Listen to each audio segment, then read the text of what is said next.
Assalamualaikum warahmatullahi wabarakatuh. Kembali lagi kawan di Legenda Catur Dunia. Kemarin libur kawan, ada masalah sedikit dengan laptopnya, agak rewel, admin juga pusing, komputer rewel, laptop juga rewel. Semoga saja kedepannya bisa upgrade, bisa ganti yang baru kawan. Dan beberapa hari ini juga kita melewatkan turnamen World Rapid Team Championship selama 5 hari. Jadi tidak sempat mengulasnya kawan. Turnamen ini diikuti oleh Super Grandmaster yang digelar di Jerman. Dan sepertinya sudah berakhir turnamen ini kawan.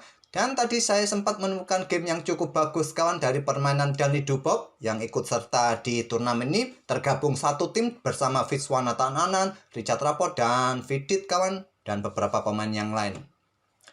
Untuk game yang akan kita ulas ini tadi saya menemukan game Dani Dubov berhadapan dengan Alexander Grischuk pada game ke-7 kawan. Game yang lain belum sempat saya lihat dari permainan Dani Dubov. Nanti kita akan ulas lagi permainan Dani Dubov game nanti sore kawan. Terlebih dahulu kita nikmati saat melawan Alexander Grischuk ini. Langsung saja tanpa babi bu lagi kawan. Untuk lebih jelasnya kalau kalian ingin melihat game-game yang lain, ya seperti biasa kalian kunjungi chess.com ataupun kalian kunjungi dari website resmi World Rapid Team Championship kawan.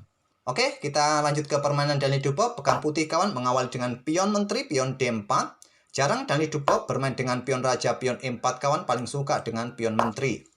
Kuda F6 dari Alexander Grischuk, kuda F3, pion D5. Saya sedikit percepat kawan, mereka bermain dengan pembukaan Katalan. Pembukaan yang disukai juga oleh Dani Dubov kawan, sering bermain dengan Katalan, pion G3.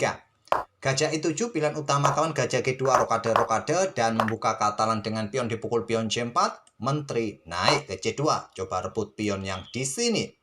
Pion A6 sebelum memainkan pion B5 kawan. Kalau langsung pion B5 untuk mempertahankan pion ini kawan, jawaban putih adalah serang di lajur A dengan pion A4. Kalau kalian pertahankan dengan pion A6 kawan, ya baku hantam, kalian tidak sempat lagi untuk ambil balik, benteng terancam. Oleh karena itu kawan, pion A6 terlebih dahulu untuk backup pion B5 nanti ke depan. Pion A4 untuk menghadang pergerakan pion B5 kawan. Ada juga yang memainkan langsung ambil balik pion C4 dengan menteri. Ini memberikan kesempatan pion B5 hitam dan gajah bisa keluar langsung nanti diagonal terang panjang kawan. Kembali lagi ke langkah aslinya. Jadi memilih pilihan utama dengan pion A4, gajah D7. Pilihan utama kawan sebanyak 3000-an game. Pilihan utama gajah D7. Kalau langkah-langkah yang lain seperti kuda C6 ini hanya sekitar 300-an, 400-an di database kawan. Gajah D7 tujuannya sama untuk mendapatkan diagonal terang panjang. Di langkah berikutnya baru nanti disusul kuda D7. Gajah G5. Pilihan utamanya menteri langsung ambil pion C4 kawan. Setelah gajah C6 mungkin gajah G5 bisa dilanjutkan di sini.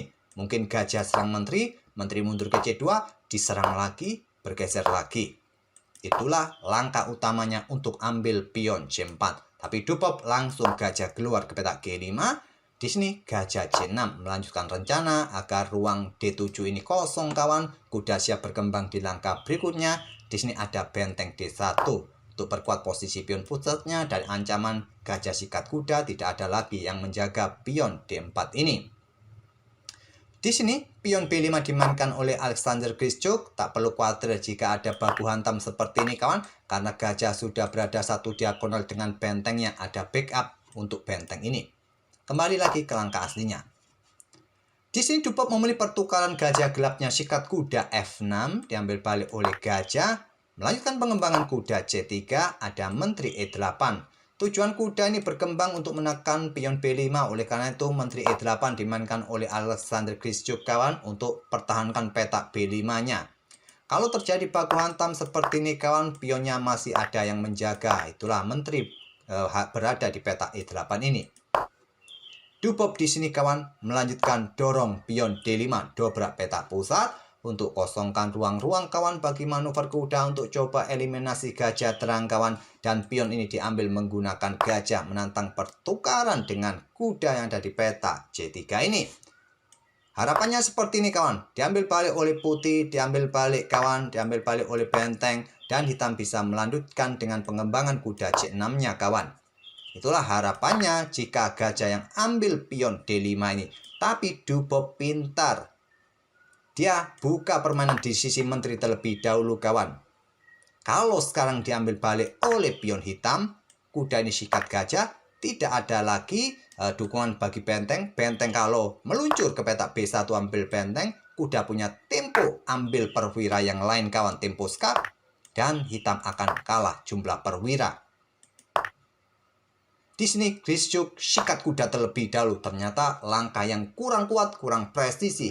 Yang terkuat gajah ini sikat kuda di sini kawan. Selepas diambil balik, benteng ini menghindar. Maksud saya benteng bukan kuda, menghindar ke petak A7, menghindari serangan kawan. Oke, kembali lagi ke langkah aslinya. Memilih gajah sikat kuda C3, yang menjadi masalah tak ada kontrol petak G5 kawan. Kuda lompat ke G5, ancamannya adalah berikan dukungan bagi menteri, ancaman skakmat, diantisipasi dengan pion G6. Kalian bisa antisipasi blokade dengan pion F5 kawan, tapi pion ini jadi pion menggantung, jadi lemah. Oleh karena itu, pion G6. Baru sekarang menteri ambil gajah C3. Dan di langkah berikutnya mungkin kalau kalian cermat kawan, benteng siap diangkat oleh dalih Dubov. Kuda siap dikorbankan, benteng bergeser bisa memberikan ancaman serius. Diantisipasi dengan langkah menteri ambil pion B5. Nanti tujuan menteri bergeser ke B3 untuk mencoba menantang pertukaran menteri jika benteng ini diangkat kawan.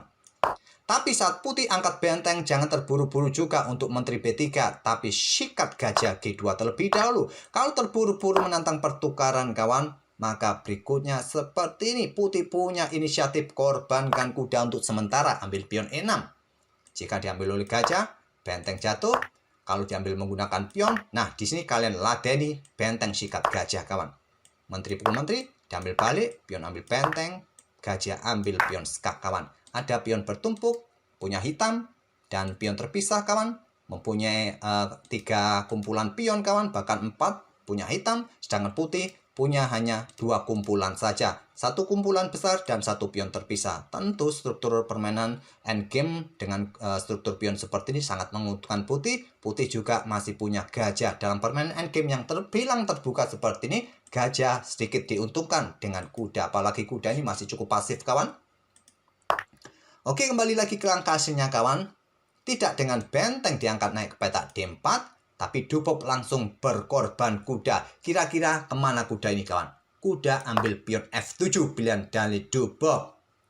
Mungkin kalau kalian sudah mengikuti dalih Dubov, kalian tidak akan kaget pengorbanan-pengorbanan semacam ini dari dalih Dubov kawan. Memang permainan taktikalnya sangat atraktif, menghibur kita.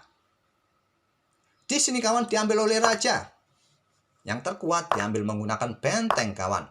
Kalau menggunakan benteng, selanjutnya Dubov siap dorong pion E4 untuk coba ancam gajah. Dan menurut perhitungan Stockfish, yang terkuat relakan gajah bermain dengan pion C6 saja. Kalau gajah ini dipertahankan kawan, mundur ke petak B7, anggap contoh kawan. Di sini bisa melanjutkan benteng ini meluncur, bukan benteng ini tapi benteng ini meluncur kawan. Bahayanya di sini.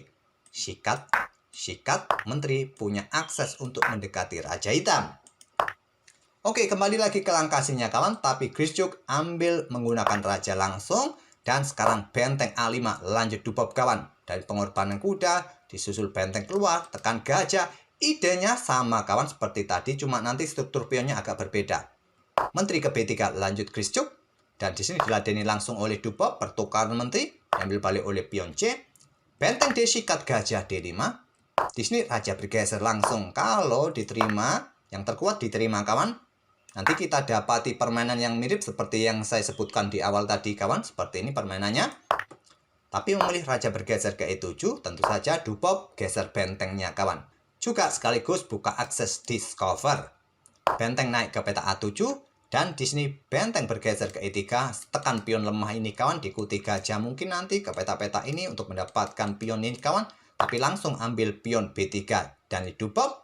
Dan di sini kuda ke D7 terlebih dahulu sebelum aktifkan benteng kawan. Ada gajah H3 tekan pion E6. Benteng B8 menantang pertukaran diterima oleh Dubov langsung. Diambil balik dengan kuda. Benteng E5 sekarang tekan pion. Alexander Grischuk juga ingin mendapatkan pion lemah sendirian ini kawan. Dan benteng ambil pion E6 skak. Raja bergeser. Diikuti benteng ke F6, ingin mendapatkan kuda nantinya kawan. Di sini terlebih dahulu benteng ambil pion B2 dan tidak terburu-buru juga melakukan skak karena kuda juga masih dapat kawalan dari benteng. Memilih batasi pergerakan raja terlebih dahulu kawan dengan benteng F7 juga ancam pion. Di sini pion A5 merupakan pilihan terkuat, tapi memilih benteng ambil pion E2 mempredali pionnya Dani Dubov kawan. Ada benteng ambil pion H7 karena percuma juga kalau ingin melakukan skak, benteng masih bisa blokade kawan, kuda baik-baik saja. Ambil pion terlebih dahulu di H7, Grischuk dorong pion A5. Dan di sini benteng melakukan skak yang terkuat kawan. Kalau skak di sini tentu benteng E8 di sini kawan. Dan kalian tahan saja bergerak ke peta H6 untuk coba rebut pion ini kawan. Atau ke peta H7 ataupun juga ke peta H4. Tapi memilih dengan benteng G7. Grischuk dorong pionnya ke A4. Gajah F1 untuk usir benteng agar meninggalkan lajur E kawan, agar benteng ini bisa mendapatkan kuda. Yang terkuat benteng ini bergeser ke lajur B untuk perkuat posisi kudanya, tapi mundur ke E8. Benteng ambil pion G6, lanjut Dani Dubov, dan di sini kuda ke D7. Ada kesempatan juga benteng ini digeser untuk mengawal pion hitam kawan, tapi memilih gajah B5, serang pion, tekan kuda, pin kuda kawan, mungkin nanti diikuti benteng menyerang kuda. Di sini kawan benteng E4 untuk kawal pionnya. Setelah benteng G8 skak, Alexander Grischuk menyerah di langkah ke-34. Apa ancamannya kawan? Ancamannya sudah tidak ada tempat lagi bagi raja. Kalau raja bergerak ke sini skak, kuda jatuh. Kalau blokade dengan benteng langsung kawan, akan diladeni dengan pertukaran benteng langsung. Diambil balik, pion jatuh kawan. Selanjutnya setelah raja bergeser menghindari pin-pinan, kalian bisa langsung bertukar kawan. Dan raja bisa kalian aktifkan untuk mencoba menghadang pergerakan pion. Pion kalian sendiri berjalan, tak ada masalah kawan. Ada 3 kumpulan pion sudah cukup untuk membuat Grischuk kewalahan nanti rajanya. Oke, itulah kawan salah satu permainan Dani Dubov saat menghadapi Alexander Grischuk. Semoga permainan Dani Dubov dan ide-ide dalam permainan Katalan tadi kawan bisa jadi bahan referensi kalian dari permainan Dani Dubov. Dan kita akan bertemu di video-video berikutnya. Tentunya kita akan mengulas game-game dari kejuaraan dunia antar tim ini kawan. Dan sekali lagi terima kasih kawan, tetap setia nonton channel Legenda Catur Dunia. Oke, kita akan bertemu di video-video berikutnya. Terima kasih. Wassalamualaikum warahmatullahi wabarakatuh.